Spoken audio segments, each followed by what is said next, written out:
기도하겠습니다. 오늘 본문 보겠습니다. 오늘 먼저 히브리서 12장 22절. 히브리서 12장 22절.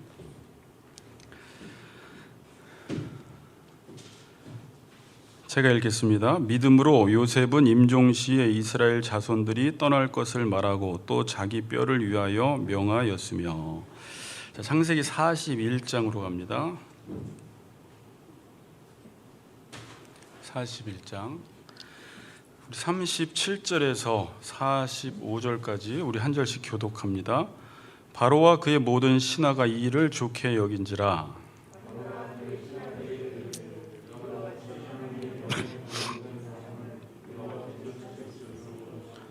요셉에게 이르되 하나님이 모든 것을 내게 보이셨으니 너와 같이 명철하고 지혜 있는 자가 없도다.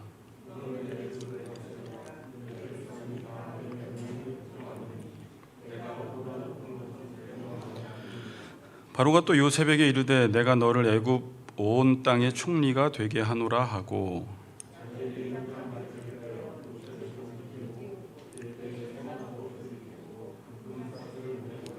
자기에게 있는 버금 수레에 그를 태우매 무리가 그의 앞에서 소리 지르기를 엎드리라 하더라. 바로가 그에게 애굽 전국을 총리로 다스리게 하였더라.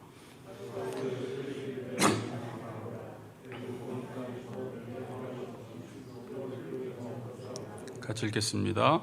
그가 요셉의 이름을 사브나 바네아라 하고 그에게 주어 아내로 삼게 하리라. 요셉이 나가 애굽 온 땅을 순찰하니라. 아멘.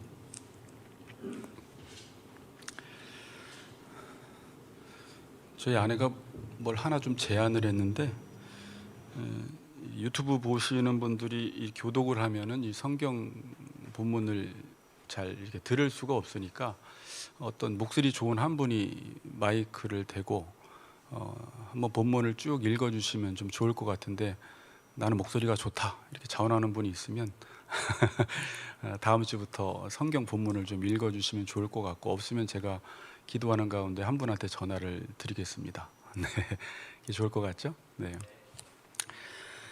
자, 오늘은 요셉의 믿음 네 번째, 이 사브나 바네아라는 제목을 가지고 요셉의 이름인데 말씀을 좀 전할게요. 옆에 분하고 좀 인사하겠습니다. 하나님이 당신을 세밀하게 돌보십니다. 이렇게 인사합시다. 네. 자, 계속 지금 우리가 바로의 꿈에 대해서 살펴보고 있습니다. 바로가 꿈을 꾸었는데 자신이 꿈을 해석을 하지 못하고 번민에 빠지게 되었다고 말씀을 드렸어요. 그러니까 바로가 왕이고 통치자인데 그 꿈은 다스려지지 않는 거예요. 이 번민이라는 것이 그래서 압박을 받는다라고 말씀을 드렸죠. 꿈으로 인해서 압박을 받는 것입니다. 그냥 무시하고 지나칠 수가 없었던 이유는 하나님께서 바로 위에서 통치하고 계시기 때문에. 그러니까 말로는 바로가 왕이고 모든 통치권자이지만 바로 위에는 누가 계셨냐면 하나님께서 바로를 통치하시고 이 세상 역사를 주관하신다라는 사실을 우리가 지난 시간에 들었습니다. 자, 오늘 본문은 지난번에 바로가 꾼 꿈을 요셉이 해석을 하고 이 해석만 하는 것이 아니라 이 꿈의 내용에 대해서 구체적인 대안을 제시를 하게 됩니다. 29절에서 한번 32절을 보겠습니다. 애굽 땅에 7해는 큰 풍년이 있겠고 후에 7해 흉년이 들므로 애굽 땅에 있던 풍년을 다 잊어버리게 되고 이 땅이 그 기근으로 망하리니 후에 든 그 흉년이 너무 심함으로 이전 풍년을 이 땅에서 기억하지 못하게 되리이다. 바로께서 꿈을 2번 겹쳐 꾸신 것은 하나님이 이 일을 정하셨음이라. 하나님이 속히 행하시리니. 그러니까 지난 시간에 꿈의 내용은 살찐 소가 마른 소를 먹어버리고 가는 이삭이 무성한 이삭을 먹어버리는 꿈이었는데, 이 꿈에 대한 해석은 뭐였냐면 오늘 본문에 나온 대로 7년 동안 풍년이 들고 그 후에 흉년이 들어서 흉년이 얼마나 심한지 그 풍년 때를 기억하지도 못할 정도로 흉년이 심해서 그 풍년을 다 잊어버리게 된다. 그리고 하나님이 2번 말씀하신 것은 겹쳐 꾸신 것은 하나님이 이 일을 정하셨기 때문에 속히 이루신다라고 요셉이 이 꿈의 내용을 해석을 하게 됩니다. 그리고 나서 이제 대안을, 적용이라고 우리가 이야기하죠. 하나님 말씀에 대한 적용점, 어떻게 이 나라를 다스려 나가야 할지를 이제 위기 속에서 흉년 때 어떻게 준비를 해야 할지를 요셉이 말씀을 하는데, 그 내용이 이제 34절부터 36절인데 또 제가 읽어보겠습니다. 바로께서는 또 이같이 행하사 나라 안에 감독관들을 두어 그 7해 풍년에 애굽 땅의 5분의 1을 거두되 그들로 장차 올 풍년의 모든 곡물을 거두고 그 곡물을 바로의 손에 돌려 양식을 위하여 각 성읍에 쌓아두게 하소서. 이와 같이 그 곡물을 이 땅에 저장하여 애굽 땅에 임할 7해 흉년에 대비하시면 땅이 이 흉년으로 말미암아 망하지 아니하리이다. 그러니까 대안은 간단해요. 풍년 때 양식이 남을 텐데 그걸 다 낭비하지 말고 흥청망청 쓰지 말고 그것을 각 성읍에 5분의 1씩 저장해 두라는 것입니다. 이와 같이 그 곡물을 이 땅에 저장하여 애굽 땅에 임할 7해 흉년을 대비하시면 땅이 이 흉년으로 말미암아 망하지 않는다라고 말씀을 합니다. 자, 바로가 요셉이 꿈을 해석을 하고 그 꿈에 대해서 구체적인 대안까지 내어놓는 것을 보면서 바로가 그 요셉을 보았을 때 아무런 현인들도, 지혜로운 자들도 이 꿈을 해석하지 못하고 당연히 대안까지 내어놓지 못했는데 요셉이 꿈을 해석하고 대책까지 마련해 주는 이 모습을 보고 요셉에게 했던 말이 당신은 하나님의 영에 감동된 자라라고 말하면서 하나님이 하실 일을 요셉에게 보이셨으니 당신은 지혜와 명철이 충만하다고 하면서 내가 너보다 높은 것은 왕자뿐이고 이제부터는 네가 이 모든 나라를, 애굽 땅을 다스리라는 총리직을 줍니다. 그리고 모든 권한을 다 요셉에게 위임해버려요. 그런 의미에서 인장 반지를 끼워주고 목에 금사슬을 차게 하고 세마포 옷을 입게 하고 버금술에 태워서 요셉을 이 땅을 다스리는 총리로 세웁니다. 그러면서 하는 말이 너는 내 집을 다스리라. 오늘 본문에 보면 이제 다스리라는 말이 많이 나와요. 자, 이 다스린다라는 말은 그리스도인들에게 있어서 아주 중요한 개념입니다. 하나님이 세상을 창조한 이후에 창세기 1장 28절에 생육하고 번성하여 땅에 충만하라, 땅의 모든 것들을 다스리라는 이 명령을 우리 하나님의 형상대로 창조한 인간들에게 부여해 주셨어요. 자, 다스린다라는 게 무엇일까요? 다스린다라는 게, 자, 지금 요셉이 이 땅을 다스리고 있어요. 바로가 이 땅을 다스리고 있어요. 겉으로 볼 때는 바로가 왕이고 최고 권력자이면 애굽 땅을 다스려야 함에도 불구하고 오히려 이 땅을 지금 다스리는 사람은 누구예요? 요셉이 다스리고 있어요. 그럼 다스린다라는 게 무엇일까요? 우리는 보통 다스린다라고 하면 힘이 있든지 권력이 있든지 어떤 힘과 권력과 높은 어떤 고위 관리직에 있어야지만이 이 땅을 다스릴 수 있다고 생각하는데 지금 성경 본문에서는 오히려 왕은 그 땅을 전혀 다스리지 못하고 누가? 요셉이 다스리기 시작해요. 요셉은 어떤 사람이에요? 지금 신분은 이전에 강간 미수범이었어요. 노예였어요. 종이었어요. 그런데 지금 이 애굽을 누가 다스리냐면 요셉이 다스려요. 자, 그럼 다스린다라는 게 무엇일까요? 자, 이거는 제가 이제 에베소서에서도 많이 설명을 드렸는데 다시 한번 정리할게요. 하나님이 우리에게 맡겨주신 것을 하나님의 뜻대로 사용하는 게 다스리는 거예요. 그러니까 다스린다라는 것은 꼭 왕이 아니라 할지라도 권력이 없다 할지라도 여러분들이 어디에 있든지 지금 여러분들에게 맡겨주신 것을 가지고 하나님의 뜻대로 사용한다라고 하면 성도들이 어려워할 수 있으니까 내게 맡겨주신 것을 용도대로 사용하는 것입니다. 자, 지금 여러분 이 개념이 왜 중요하냐면 하나님께서 아브라함에게 주신 약속이 있잖아요. 복을 약속하셨죠. 복을 약속하시면서 하나님 나라를 약속하시면서 하나님이 지금 백성을 만들어 나가고 계시죠. 야곱 때의 12지파를 통해서 백성을 만들어 나가셨어요. 그리고 가나안 땅을 주셨어요. 근데 이 하나님 나라가 이루어지기 위해서는 단순히 백성과 땅만 있다고 하나님 나라가 이루어지는 것이 아니라 하나님의 통치가 이루어져야 돼요. 하나님의 나라는 하나님의 통치가 이루어지는 것인데, 하나님의 통치가 이루어지기 위해서는 하나님의 백성들이 다스리는 삶을 살아갈 때 그곳에 하나님의 나라가 임해요. 그럼 다시 말하면 하나님의 백성들이 지금 여러분들에게 맡겨주신 것들이 각자 다릅니다. 신약 성경에 그게 뭐 은사라고도 이야기하고 재능이라고 이야기하기도 하고, 지금 여러분들에게 각자 맡겨주신 것이 다른데 그 맡겨주신 것을 가지고 자녀까지, 재물까지, 여러분의 시간까지, 여러분의 직업으로 모든 것들을 용도에 맞게 사용해야 돼요. 그게 다스리는 거예요. 자, 그런데 요셉은 지금 바로의 집을 다스리는 총리가 되었지만 지금만 다스린 것이 아니라 그 이전부터 형들에 의해서, 이스마엘 상인에 의해 팔려서 보디발의 집에 있을 때부터 다스리는 삶을 살았어요. 성경은 그것을 어떻게 표현을 했어요?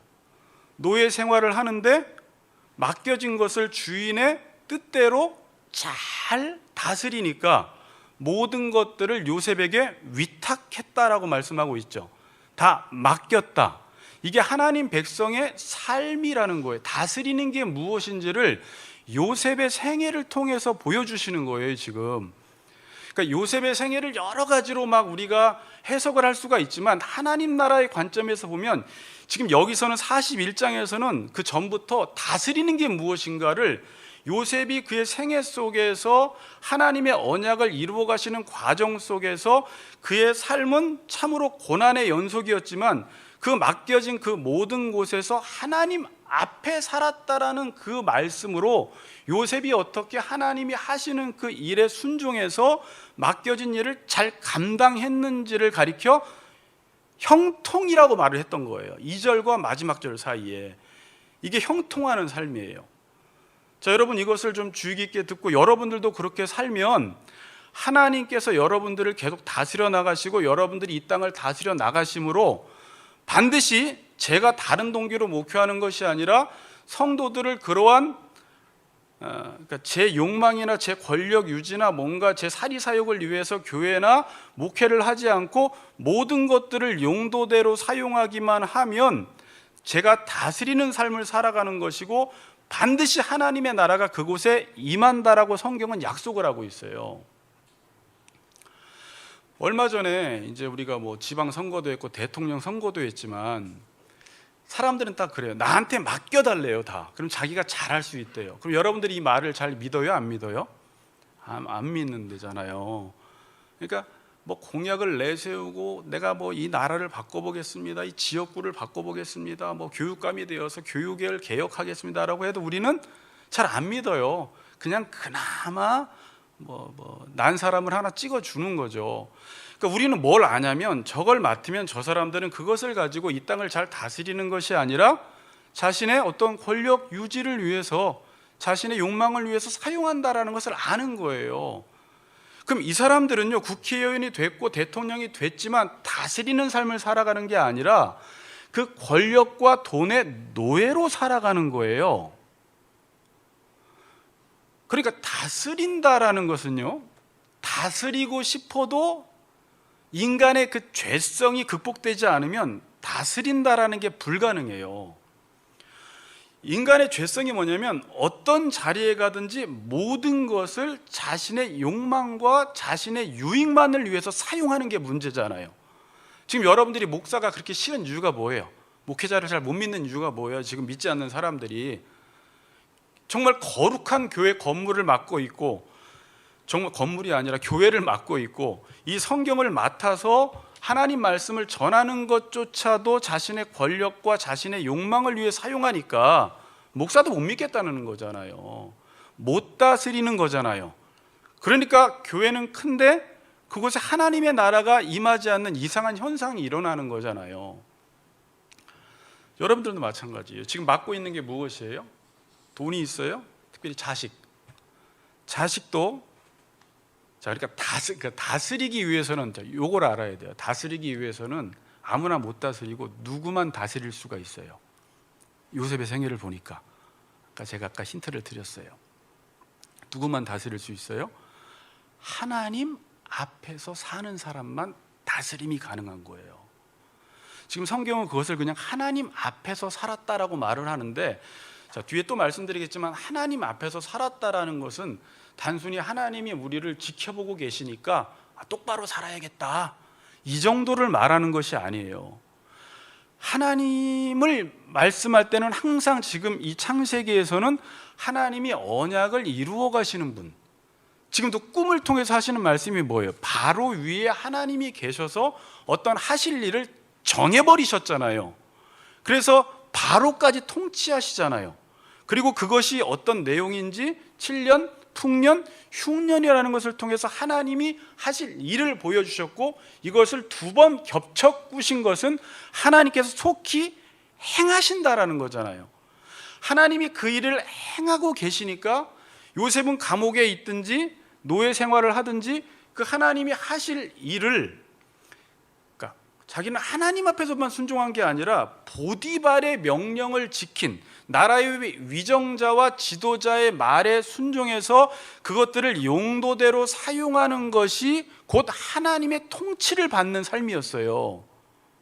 되게 중요한 말이죠. 그러니까 여러분들이 자녀를 다스리고 싶고 돈을 다스리고 싶고 교회를 잘 다스리고 싶으면 하나님 앞에서 살아야 돼요. 하나님 앞에서 여러분들이 살지 않으면, 그러니까 이 말은 좀 쉬운 말로 할게요. 하나님 앞에서는 모든 걸 하나님을 위해서 써야 돼요. 그러니까 그건 또 교회에 다 갖다 바치라는 게 아니에요. 모든 것들을 다 하나님의 뜻이라는 게 있잖아요. 용도가 있잖아요. 자녀는 자녀의 용도대로만 쓰라는 거예요. 그런데 우리는 하나님 앞에서 살지 않으면 자녀를, 내 욕심을 채우려고 자녀를 기르기 시작해요. 그럼 자녀의 종이 돼버리는 거예요. 그 자녀의 상태에 따라서 내 상태가 달라져 버려요. 그럼 지금 자녀를 다스리는 게 아니라 자녀에게 지배를 받고 있는 거예요. 뭘 못했더니, 내가 하나님 앞에서 살지 않았더니 아무것도 다스려지지 않는 거예요. 돈도 다스려지지 않고, 일도 다스려지지 않고, 자녀도 다스려지지 않고, 교회도 다스려지지 않고, 성경을 봐도 항상 주관적으로 자기에게 유익이 되는 말씀만 안 다스려져. 모든 것들을 자기를 위해서만 사용을 하는 이 죄성이 신앙생활 안에 듬뿍 나타나게 되는 거예요. 그러니까 우리는, 여러분 하나님 앞에서 사십시오 그러면 교회만 다닌다라는 말이 아니에요. 하나님이 하시는 일을, 그분 앞에서 모든 것들을 내게 맡겨주신 것을 가지고 용도대로 잘 사용하는 삶을 살아왔기 때문에 요셉은 훗날에 바로의 꿈까지 해석하게 되었고, 결국 다스리는 총리집에 가게 된 거예요. 지금은 애굽의 집, 바로의 집, 성경에 계속 그렇게 나와요. 집, 애굽의 집, 바로의 집을 다스렸는데 그 이전에는 보디발의 집을 다스렸어요. 작은 일에 충성하는 사람, 지금 여러분들에게 맡겨주신 그 작은 일에 용도대로 잘 사용하는 사람을 하나님은 큰 일을 맡겨서 그 하나님의 뜻대로 그 일을 행할 수 있도록 또 직을 주시는 거예요. 지금 작은 일도 하나 잘 다스리지 못하는 사람에게 큰 일을 맡기면 어떻게 될까요? 그걸 자기를 위해 사용하니까 그 직을 줄 수가 없는 거예요. 그래서 아무나 목사가 되면 안 되고 아무나 장로도 되면 안 돼요. 거기서 권세 부리려고 해서는 안 되는 것이죠. 자, 다스린다라는 개념이 지금 중요합니다. 그러니까 하나님 나라가 이루어지기 위해서 지금 백성이 필요했고 뭐가 필요했어요? 땅이 있어야 되는데, 자, 계속해서 여호수아 사사기서를 보면 백성과 땅이 있다고 하나님 나라가 절대 이루어지지 않아요. 지금 하나님의 백성들이 다스리는 삶, 하나님의 통치받는 삶을 살지 못하면 그 땅을 이방 민족에 의해서 빼앗기게 되는 현상이 일어나는 거예요. 그래서 중요한 개념이에요. 그래서 지금 다스리라, 다스리라, 다스리라는 말이 41장에 계속 나옵니다. 그래야지만 보디발의 집이 세워지고 바로의 집이 세워지고 더 나아가서 여러분의 집이 세워집니다. 이게 시편 127편에 하나님이 집을 세워주지 아니하시면 세우는 자의 수고가 헛되다라는 것이, 이 우주의 집이 다스리지 않으면 세워지지가 않아요. 아까도 기도하실 때 말씀하셨지만 이 땅이 지금 혼란 속에서 불안하다고 했잖아요. 다스릴 사람들이 다스리지 못하기 때문에 이런 현상이 일어나는 것입니다. 자, 비교해 보세요. 바로와 요셉. 세상적으로 보면 바로는 애굽의 강대국의 왕이고 모든 권력과 부를 소유한 사람인데, 그 바로가 애굽 백성을 살려내는 것이 아니라 누가 애굽 백성을 살려내요? 요셉이 애굽 백성을 살려내요. 자, 이 중요한 원리가 있어요. 그러니까 누구에 의해서 이 땅이 사느냐라는 거예요. 지금도 대통령에 의해서 이 땅이 살 수도 있고 안 살 수도 있는데, 바르게 다스리지 못하면 요셉처럼 그냥 일개 하나님의 백성이고 그냥 가정주부일 수 있겠지만, 그 사람이 철저히 하나님의 통치에 순종해서 다스리는 삶을 살아가면 그 사람에 의해서 그 땅이 살아난다라고 말씀하고 있어요. 그래서 하나님의 땅이 무너졌을 때는 이 땅이 고침받을 수 있는 것은 믿는 사람들이 악한 길에서 떠나 다시 하나님의 통치를 받으면 하나님이 그 땅을 고쳐주신다고 말씀을 하는 것입니다. 그렇게 해서 지금 하나님께서 역사 속에서 정말 하나님 앞에서 살아가는 그 백성들을 통해서 이 한국 땅을 회복시켜 나가시는 거예요. 아예 내가 집에 있으면서 이러한 비천한 직업을 가지고 무슨 일을 할 수 있겠어가 아니라, 지금 그 일 가운데, 저는 지금 작은 교회를 맡았지만 그 일 가운데 어떻게 하면 하나님이 하시는 일을 잘할 수 있을까를 생각하면 하나님이 그 사람에게 또 하나님의 일을 맡겨주시는 거예요. 그러니까 지금 이렇게 말씀드려요. 바로에 의해서 애굽 땅이 사는 게 아니라 요셉에 의해서 애굽 땅이 지금 살아나고 있어요. 자, 겉으로 볼 때는 요셉이 이 애굽 땅을 살려낼 것 같지 않은데 요셉에 의해서 살아납니다.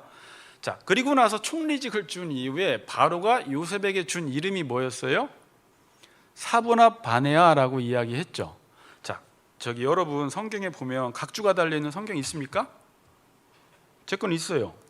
제 건 맨 왼쪽 밑에 사브낫 바네아라고 해서 아주 혼란스럽게 내용 설명을 하고 있어요. 그러니까 각주를 달렸는데 무슨 내용인지 모르겠어요. 저도 읽어볼게요.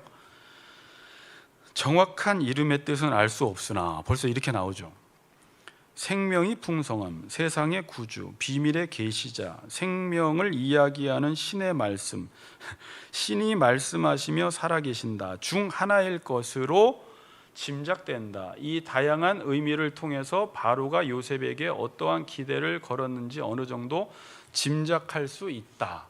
단순히 어떠한 기대를 걸었는지 짐작하는 게 아니라 바로가 이름을 지어줬지만 하나님이 이름을 지어준 이름이에요. 자, 기억나시는 분 있어요? 제가 지지난 시간에 사브낫 바네아의 뜻이 뭐라고 했습니까?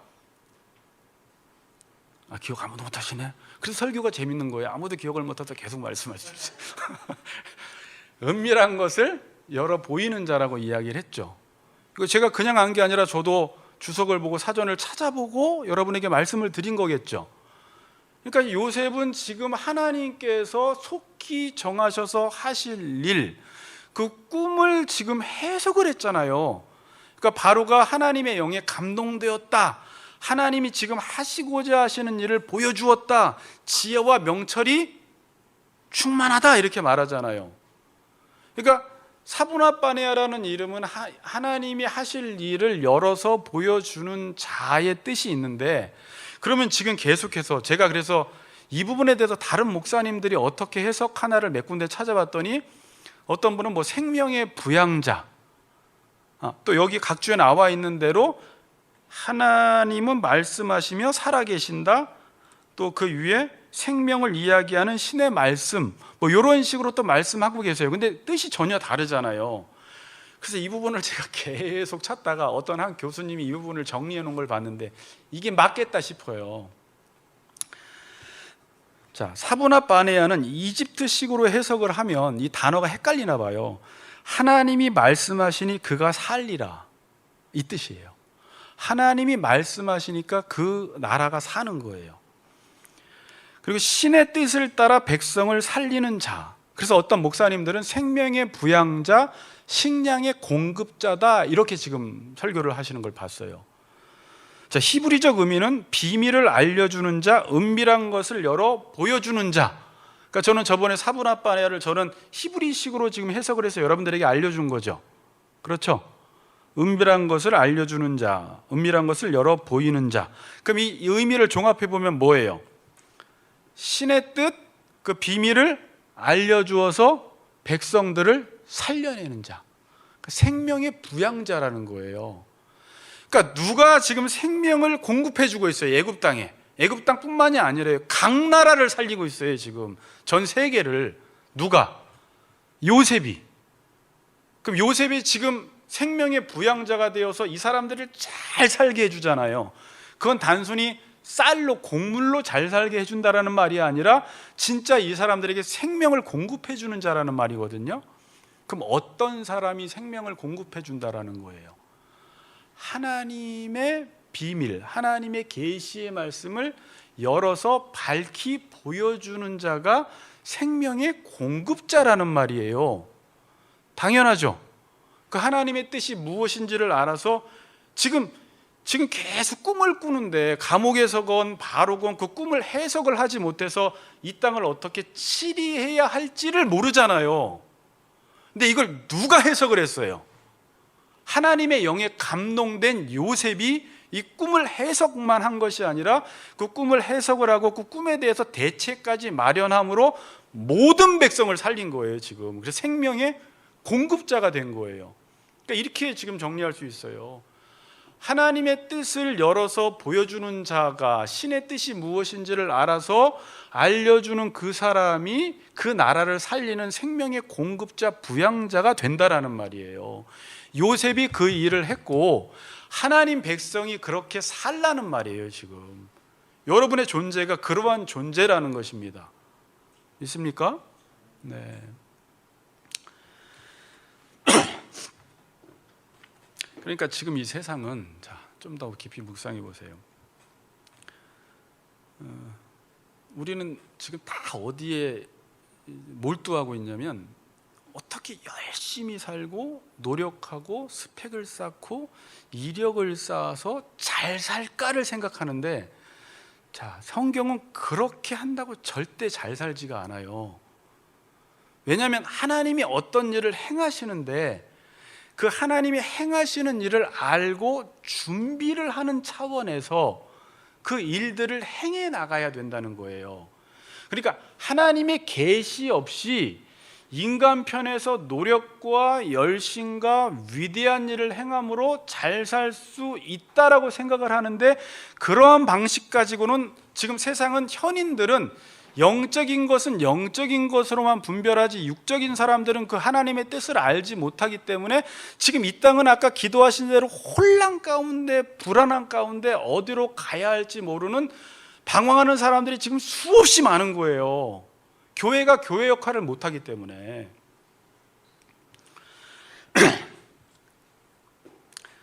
하나님이 하시는 일을 하면 사람을 살릴 수 있다라는 말을 제가 고민을 많이 하고 이런 예를 한번 들어볼게요. 왜 하나님이 하시는 일을 밝혀내면 사람을 살릴 수 있는가 하면, 하나님이 이런 말씀을 하셨다고 생각해 봅시다. 이 세상은 권투 경기장이 될 것이다, 이렇게 말씀하셨어요. 그럼 이 세상이 어떻게 될까요? 진짜 권투 경기장이 돼요. 그러면 우리 하나님 백성이 해야 할 일은 이 세상은 권투 경기장이 될 것입니다라고 선포를 해야 돼요. 그리고 그 지식을 알고 실제 권투 경기장이 되면 어떤 현상이 일어나요, 여러분? 상대방이 나를 칠 거 아닙니까? 쳐요. 그러면 우리는 나도 권투 글러브를 준비하고 운동을 해서 상대방을 칠 준비를 해야지 이 세상에서 살아남을 수가 있겠죠. 무슨 말인지 아시겠어요? 성경은 뭐라고 말하냐면, 이 세상은 지금 영적 전쟁터가 된다고 말씀하고 있어요. 근데 사람들은 그래요. 난 그 말을 안 믿어. 그래서 영적 전쟁을 준비를 전혀 안 하면 사단에게 얻어 터지는 거예요. 그런데 자기의 인생이 왜 지금 얻어 터지고 괴로운지 분석이 안 되는 거예요. 하나님이 영적 전쟁터라고 말씀하셨으면 반드시 영적 전쟁터가 돼버립니다. 그래서 하나님의 계획과 말씀대로 살지 않으면 사단에 의해서 얻어 터져요. 그래서 삶 가운데 괴로움을 당하게 돼 있어요. 근데 지금 사람들이 하는 말이 뭐예요? 이 세상이 영적 전쟁터가 될 것입니다. 쉬운 말로 권투 경기장이 될 것입니다 라고 이야기를 했습니다. 그러면 하나님 백성들은 이걸 지식으로만 알 게 아니라 삶 속에서 실제적으로 영적 권투를 하기 위해서 준비하는 삶을 살아야 돼요. 그래서 싸워야 돼요. 그래서 이겨야 돼요. 그래야지만 당신에게 평안한 대답을 내리다 하나님께서 샬롬을 누리게 돼 있어요. 이게 세상의 구조예요, 여러분. 자, 이해가 되시죠? 근데 어떤 사람은 그래요. 나는 그 말 안 믿어. 무슨 이 세상이 지금 이렇게 평화로운 세상이 무슨 지금 권투 경기장 영적 전쟁이 되겠어.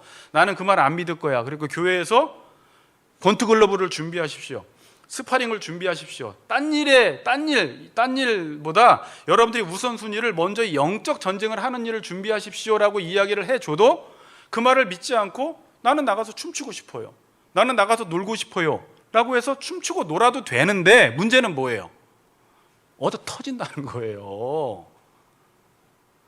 하나님이 영적인 전쟁이 일어난다, 권투 경기장이 된다 그러면 실제 전쟁이 일어나기 때문에 여러분들이 춤추고 놀아도 되고 그걸 준비 안 해도 되지만 실제로는 영적 전쟁이 일어나기 때문에 우는 사자가 두루다니며 삼킬 자를 찾기 때문에 삼킴을 당해서 내 삶이 왜 내가 서울대도 나오고 좋은 데도 나오고 스펙도 좋고 모든 걸 다 갖췄고 집도 하나 샀는데 우리 가정이 왜 이렇게 괴로워? 이러는 거예요. 하나님이 하시는 일에 준비된 삶을 살지 않았기 때문에 그런 거예요. 오케이? 그러니까 이 땅에서 잘 살기 위해서는 이거 잘 들으세요. 무엇을 하는 문제가 아니에요. 무엇을 잘하는 문제가 아니라 이 땅에서 준비하는 삶을 살아야 한다라는 것입니다. 자, 그럼 이걸 잘 해석하셔야 돼요. 그 뭘 하지 말라는 건가 그 말이 아니에요. 자, 우리 젊은 아이들이 지금 대학을 가야 합니다. 그다음에 뭐 취업도 해야 돼요. 좋은 이력과 스펙을 쌓아야 돼요. 근데 그렇게만 해서는 잘 살지 못한다는 거예요.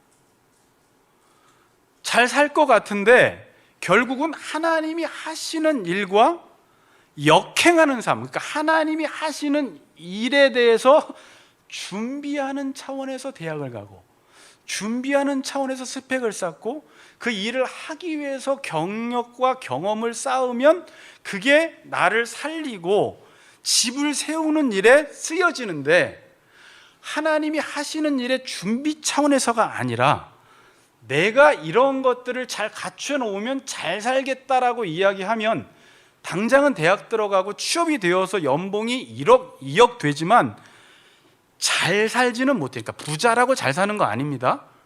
지금 이 세상이 그걸 보여주고 있잖아요. 고통스럽다 말세가 되면 사람들이 고통을 당한다라는 말이 자기를 사랑하고 돈을 사랑하고 쾌락을 사랑한다라는 게 하나님 하시는 일에 역행하는 삶을 살아가기 때문에 근본적으로 좋은 대학은 가고 취업은 해서 연봉은 높을 줄 모르겠지만 하나님이 하시는 일과 역행하기 때문에 고난당하는 삶을 살아가는 거예요. 그런 차원에서 고통당한다라는 것입니다. 제가 청년부 때 여러분들도 우리는 그때 그런 토론을 많이 했어요. 하나님께 쓰임 받기 위해서는 내가 준비해야 하느냐 아니면 준비하지 않아도 하나님이 우리를 쓰시느냐. 이건 아마 우리 권사님이랑 다 토론했을 걸요. 이 당시에 이게 되게 이슈였어요. 준비합시다. 그래서 설교자들이 아니 그렇게 준비하지 않아도 하나님이 쓸 사람은 쓰신다 그러는데 이제 이게 어떻게 해석이 돼요? 하나님이 하시는 일에 대해서 준비하는 거예요. 공부도 해놓고 취업도 해놓고 스펙도 갖춰놓고 뭐 하려고? 그 하나님 나라를 이루기 위해서 내가 준비해 놓는 거예요. 그럼 이 준비한 게 하나님의 뜻을 위해서 다 사용되어져요. 그런데 아무리 준비를 많이 해도 이 하나님의 비밀의 계시가 열어서 깨달아지지 않으면 준비는 많이 했는데 그 준비한 것 때문에 자신이 망해요. 그래서 못 사는 거예요.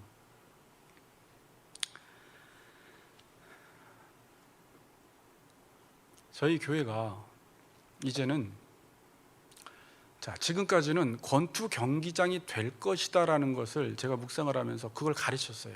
에베소를 통해서, 상상 설교를 통해서. 지금 한국교회 성도들은 물론 성경 내용이 제대로 무슨 내용인지 모르는 사람도 많지만 아는 사람들도 많아요. 그런데 뭘 안 하고 있는 줄 아세요? 권투 글러브를 안 사요. 그리고 진짜 스파링 연습은 안 해요.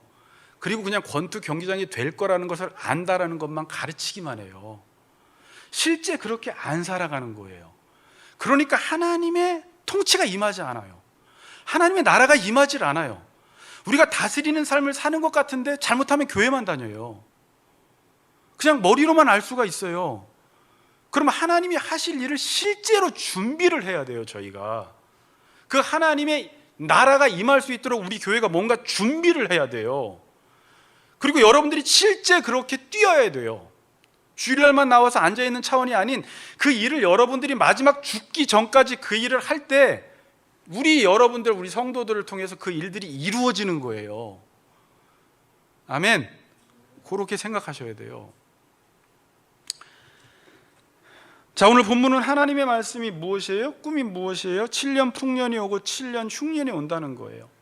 그럼 이 말씀에 대비하고 준비해야지만이 이 피해를 막을 수가 있다는 것입니다. 자, 근데 이 내용은 이제 좀 더 깊이 들어가면 더 깊이 들어갈 수가 있어요. 이 7년 풍년, 7년 흉년은 단순히 이 시대에게만 적용되는 말은 아니에요. 풍년이라는 말은 하나님의 은혜의 때를 말해요. 일반 계시 차원에서, 특별 계시 차원에서 하나님의 질서가 잘 유지되는, 근데 이 마지막 때는 질서가 깨지죠. 자연재해를 통해서 전염병, 기근, 재앙, 지진 다 깨져버리죠. 흉년이 와요. 지금 특별 계시도 하나님의 말씀이 흥왕할 때가 있지만 갈수록 어떻게 돼요? 아모스 8장에 나온 대로 말씀의 기가람을 맞이하죠. 인간이 이 하나님의 뜻대로 살지 않으므로 이 땅에 흉년이 찾아와요. 그럼 지금 이 흉년 때 살아남는 사람은 누구냐면 풍년 때 말씀으로 준비된 사람만 지금 살아남아요. 지금 수많은 사람들이 유튜브를 보고 그 짤막한 단편적인 여러 가지 지식들을 그렇게 많이 보고 있는데 성경 전체가 무슨 말을 하는지는 몰라요. 사람들이 잘 그냥 맨날 11조를 해야 되냐 말해야 되냐 뭐 율법이냐 뭐냐 맨날 그런 이야기는 하고 있어요. 유튜브에서는 그 정도 단편적인 지식 여러분 보지 마세요. 성경 전체가 뭘 말하는지 알면 그건 당연히 다 해결되는 문제들이거든요.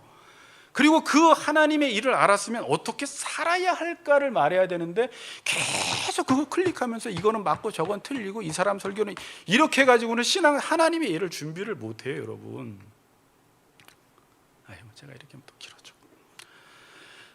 그래서 여러분들이 이 7년 풍년의 때에 7년 흉년을 준비해야 되는데 성경은 그걸 이제 환난의 때라고 말을 해요. 이 요한계시록에 나오는 거예요. 그리고 환난의 때를 시험의 때라고 이야기해요. 그리고 이때 하나님 말씀을 지키는 사람과 지키지 않는 사람이 싹 갈라져 버려요. 지금도 여러분 중에서도 마찬가지예요. 그래서 지금도 누군가는 이 하나님의 비밀의 계시를 보여주어서 여러분들이 구체적인 대안들을 내놓고 그렇게 살아가도록 만들 때 그 교회와 그 성도가 생명의 부양자가 돼버리는 거예요. 자, 이 시대 우리의 숙제예요. 저는 뭐 얼떨결은 아니고 묵상하다가 히브리서 11장을 설교를 하게 됐지만 그냥 강해 설교를 해나가다가 우리 교회가 어떻게 일을 해야 할지 어떤 방향으로 나아가야 할지를 하나님이 본문 속에 야곱의 인생을 통해서 요셉의 인생을 통해서 계속 정확히 가르쳐주고 계세요. 참 이게 성경의 위대함이에요. 네. 제가 이번 주에 한 전도사님을 만났는데 그 전도사님은 이제 청년부만 가르치니까 그런 말을 해요. 청년들이 요즘 포스트 모던 세대라는 거죠. 그러니까 포스트 모던 세대가 뭐예요? 상대주의라는 거죠. 그러니까 어떤 권위에도 복종하기를 싫어하고 명령도 듣기 싫어하고 자신이 생각하는 대로 생각하고 싶어하고 살고 싶은 대로 살고 싶어하고 이건 네모나다 그러면 네모난 것을 그냥 받아들이는 게 아니라 이게 왜 네모내야 돼? 라고 질문하는 게 지금 세대예요. 근데 지금 청년들은 그렇게 자기가 생각하는 대로 살고 싶은 대로 원하는 대로 사는데 다 고통스러워한다는 거예요. 만족이 없다는 거예요. 그리고 이 세상에서는 이 전도사님 말이에요. 자기를 증명해 보여야 되는데 자기를 증명해 보이지 못한 청년들은 다 낙심해서 우울증에 걸리고 다 방구석으로 쳐들어간다는 거예요.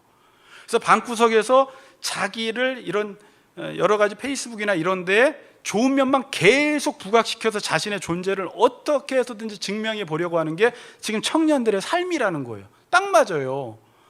자신이 하고 싶은 것을 하는데 그래서 어떤 친구들은 취업도 잘할 수 있어요. 좋은 대학도 들어갈 수가 있어요. 근데 제가 왜 고통스러워한다고 그랬어요? 말세에 왜 고통하는 때가 이르러요? 하나님이 하시는 일에 역행하는 삶을 살아가면 아무리 좋은 스펙을 가지고 있어도 삶 자체가 고통스러워요. 그게 실제적으로 지금 보여주고 있어요. 못 살겠다는 거예요. 헬지옥이라는 거예요. 그들은 그래서 이래요. 난 춤출래요. 나한테 강요하지 마세요. 저한테 이걸 하라고 강요하지 마세요. 그래요. 제가 예를 하나 들어볼게요. 제가 이제 예도 자, 지금 밖에 해가 떠요. 노아 시대처럼 해가 뜨는데 비가 옵니다. 하나님의 계시를 받아도 비가 옵니다라고 말하면 이성적인 사고를 하는 사람들, 그러니까 이성이 하나님의 계시를 막아버려요. 이성적인 사고를 하는 사람들은 어떻게 생각하냐면 지금 해가 뜨는데 이성적으로 생각하고 합리적으로 생각해봐. 비가 왜 와? 그 이성이라는 게 하나님의 계시를 막아버린 거예요. 그러면 비가 오면 뭘 해야 돼요? 우산을 준비해야 되고 비 피해를 막기 위해서 여러 가지 농부들은 준비를 해야 되잖아요. 그럼 준비를 하라고 하면 나한테 우산 쓰라고 강요하지 말래요. 이 젊은 애들이 비 피해 막으라고 강요하지 말래요. 저는 하고 싶은 대로 살겠대요, 자기가. 근데 결국은 어떻게 돼요? 비가 온다는 거예요.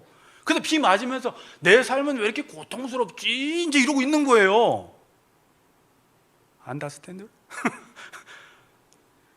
실제는 비가 오는 거예요.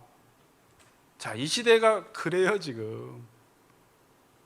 자기가 춤추고 싶고 나한테 우산 쓰라고 강요하지 마세요. 교회 가라고 강요하지 마세요. 내 마음대로 살 거예요. 지금 포스트 모던 시대예요. 그런 교회가 요즘 어디 있어요? 그렇게 해서 그럼 너 마음대로 살아봐 라고 했더니 비가 오더라는 거예요. 권투글러브가 날라오더라는 거예요, 자기한테. 그리고 나서 왜 이렇게 삶이 힘들어요? 그리고 유일한 대안은 계속 좋은 대학, 좋은 스펙밖에 없는 건데 경쟁률이 엄청 세. 수천 명, 수만 명에 한 명 뽑아. 나머지 다 나고자. 어떻게 하라는 거예요? 그리고 그 1등은 잘 사나요? 1등도 잘 살지 않아요.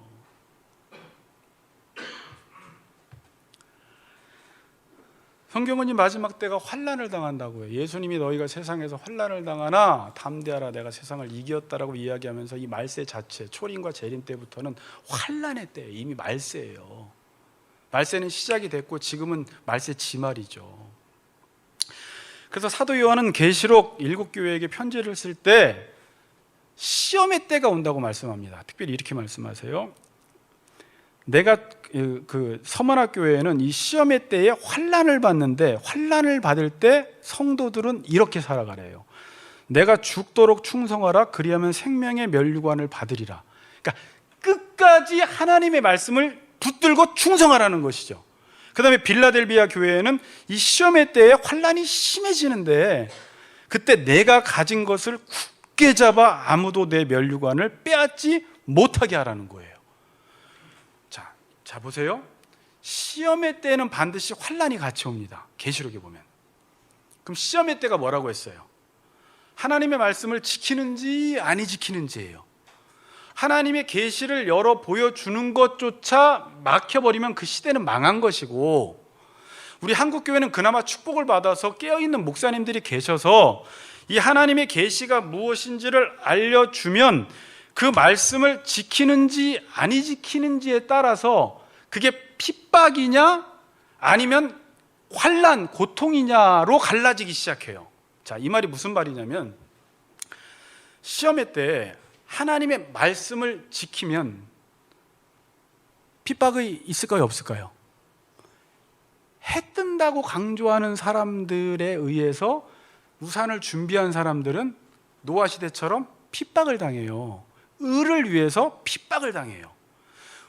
저희 교회가 깨어서 정말 바른 길을 걸어가면요, 어떻게 보면 믿는 교회들, 성도나 같은 장로교 교단으로부터도 핍박을 받을 수가 있어요. 같은 성도들끼리도 어떻게 그런 삶을 살아? 지금 이 시대가 어떤 시대인데 그런 핍박이 될 수가 있고요. 그러니까 하나님의 말씀이 임할 때 그 말씀대로 사는 사람들은 핍박을 받고요, 그 말씀대로 살지 않으면 성경에서 뭐라고 해요? 그걸 고통을 당한다고 이야기해요. 왜? 준비된 삶을 살지 않기 때문에. 하나님의 말씀은 권투 경기장인데 내가 권투 글러브를 준비하지 않으니까 어떻게 돼요? 고통을 당하는 삶을 살아가는 거예요. 결국은 이건 환난의 때는 누구나 다 잘 믿어도 믿지 않는 사람들에 의해서, 세상에 의해서 핍박을 당하고, 여러분들이 하나님 말씀을 그렇다고 붙들지 않으면 하나님 말씀은 이루어지는데 내가 역행하는 삶을 살아가기 때문에 고통을 당하는 거예요. 돈을 사랑하고 쾌락을 사랑하고 자기를 사랑하면 좋을 것 같은데 말씀에 고통을 당한다, 이렇게 말을 하고 있어요. 지금 이 시대는요, 환난의 때예요. 그냥 보기만 해도 누구나 다 알아요. 사는 게 너무 힘들어요. 자, 지금 하나님은 하나님이 하실 일을 보이십니다. 7년 풍년과 7년 흉년을 통해서 하나님이 하실 일을 보이시는데 이것을 해석하지 못하면 풍년의 때는 니나노 먹고 놀고 좋은데 뒤에 흉년을 준비하지 못해서 다 망하는 거예요. 그러나 하나님의 말씀이 무슨 말씀인지 알고 미래에 어떤 일이 일어날 것임을 성경 말씀을 통해서 아는 사람들은 그때를 위해서 준비하는 삶을 살아감으로 이 환난의 때 하나님이 그를 건져주신대요. 시험의 때를 이길 수가 있는 거예요. 이건 오늘 단순한 그냥 설교가 아니라 실제적인 거예요, 여러분. 여러분들의 삶 속에서 일어나는 일들이에요. 결론을 맺겠습니다. 자, 히브리서 11장 22절 아까 보세요.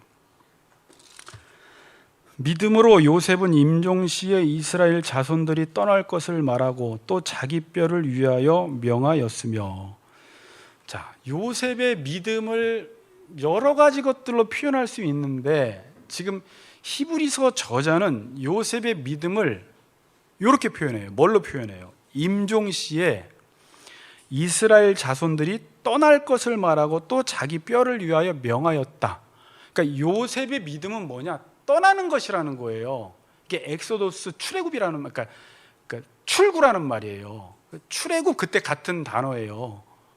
그러니까 떠나는 것이, 너네 자손들은 이 땅을 떠나라는 것이고, 두 번째는 뭘 이야기해요? 자기 뼈를 위하여 명하였다라는 말이 뭐예요? 창세기 50장에 보면 자기 뼈를 이 애굽 땅에 묻지 말고 자기 유고를 가나안 땅에 묻으라고 유언을 해요, 요셉이. 그러니까 요셉의 믿음은 한마디로 뭐예요? 이 땅을 떠나라는 거예요. 이 땅은 내 땅이 아니라는 거예요. 그건 단순히 나는 고향에 묻히고 싶어 그 정도의 말이 아니에요. 요셉의 인생이 어떤 인생이었어요? 하나님이 하시는 일에 순종하며 그의 통치를 받아들여 다스리는 삶을 살았고, 그의 언약이 이루어지는 것을 눈으로 보면서 살았죠. 꿈을 해석하면서. 그러니까 자기가 죽은 이후에도 그 하나님의 언약은 계속해서 이루어질 것이기 때문에, 반드시 하나님의 언약대로 가나안 땅에 들어갈 것이기 때문에 그 언약을 믿는 차원에서 죽는 그 순간에도 그 땅에서 총리가 되고 부귀 영화를 누렸고 모든 돈과 권력을 누렸지만 거기서 국가장을 치루어 줄 수 있고 거기서 화려하게 그의 장례식을 마칠 수도 있었고 자기의 명예를 높일 수 있었지만, 자기의 해골을 가나안 땅에 묻으라는 말은 뭐예요? 살아있을 때에도 하나님의 언약을 믿는 삶을 살아갔고, 자기가 죽어서도 그 하나님의 언약이 이루어질 것을 믿고 떠나라고 말했다는 그 말씀 자체가 믿음이라고 지금 설명을 하고 있는 거예요. 아멘? 그러면서 마지막 요셉이 하는 말이 있어요. 창세기 50장 보세요.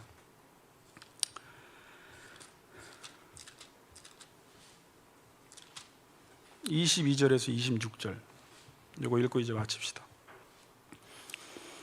제가 빨리 읽을게요. 요셉이 그의 아버지의 가족과 함께 애굽에 거주하여 100세를 살며 110세를 살며, 그러니까 요셉이 애굽에서 몇 년을 살았어요? 30세 총리가 됐으니까 110세까지 80년을 살았어요. 에브라임의 자손, 에브라임이 자기 아들인데 에브라임의 자손 3대를 보았다라는 것은 고손자까지 본 거예요. 놀라운 축복을 받았어요. 3대를 보았으며 므낫세의 아들 마길의 아들들도 요셉의 스라에서 양육되었더라. 요셉이 그의 형제들에게 이르되, 이렇게 말해요. 나는 죽을 것이나 하나님이 당신들을 돌보시고 당신들을 이 땅에서 인도하여 내사 아브라함과 이삭과 야곱에게 맹세하신 땅에 이르게 하시리라 하고, 요셉이 또 이스라엘 자손에게 맹세시켜 이르기를 하나님이 반드시 당신들을 돌보시리니 당신들은 여기서 내 해골을 메고 올라가겠다 하였더라. 요셉이 110세의 죽음에 그들이 그 몸에 향 재료를 넣고 애굽에서 입관하였더라. 그러니까 요셉은 죽으면서 물론 많은 복을 받았는데 자기의 유고를 여기서 무슨 피라미드를 쌓아서 자기의 이름과 명예를 높일 생각을 한 것이 아니라 하나님의 언약을 살아있을 때도 믿고 자기가 죽어서도 하나님의 언약은 이루어질 것이기 때문에 너희들은 이 땅을 떠나서 가나안 땅으로 가라는 것이고, 자기의 유골조차도 여기에 묻지 말고 가나안 땅에 묻으라는 것이고, 그리고 마지막에 유언하는 게 뭐냐면 반드시 자신의 인생 속에서도, 그 험난한 인생 속에서도 하나님의 말씀을 붙들고 하나님 앞에서 살았더니 하나님이 자신의 인생을 돌보아 준 것처럼 너희들의 인생도 하나님께서 돌보아 주실 것이기 때문에 애굽 땅 떠나는 걸 무서워하지 말고 그 언약을 쫓아 살아가라 라고 지금 말씀하고 있는 거예요. 여기서 돌보다라는 말이 파카드, 세다, 계수하다, 돌보다, 이게 뭐냐면 하나님이 세밀하게 돌봐주신다라는 거예요, 너희들을. 여러분, 아까 제가 말씀드렸듯이 시대가 살기 어려워요, 쉬워요? 정말 혼란스러운 시대잖아요. 요지경이잖아요. 요즘 이슈가 뭐예요? 단어, 요즘 나오는 뉴스의 이슈가 경기 침체예요. 그렇죠. 물가 오르고 환율 오르고. 우리 어제 어머니가 그런 말씀을, 제가 열무김치 좋아한다고 하니까 열무김치 담다가 한 포기가 제규야 10,000원이래 이러면서 너무 비싸다는 거예요. 열무김치 하나 담으려고 해도. 그러니까 지금 이거 열무김치 얘기는 왜 했대 제가. 사는 게 지금 너무 힘든 시대 속에 너무 뉴스에 집중하지 말고요, 부동산에 너무 집중하지 말고, 지금 미래 학자들조차도, 현인들조차도 앞길이 어떻게 될지를 추측을 못해요. 지금 그 사람들의 말에 너무 신경 쓰지 말고 이 땅은 하나님의 언약대로 이루어질 것이기 때문에 여러분들은 오늘 요셉의 말대로 하나님이 당신들을 돌봐주실 때니까 이 땅을 떠나서 계속해서 그 하나님의 통치받는 삶을 살아가라는 거예요. 그럼 하나님이 여러분들의 삶을 돌봐주신다고 오늘 말씀하고 있는 것입니다. 아멘. 끝까지 언약을 따라 사시는 우리 같이 걷는 교회 성도님들 되시기를 주의 이름으로 축복합니다. 아멘.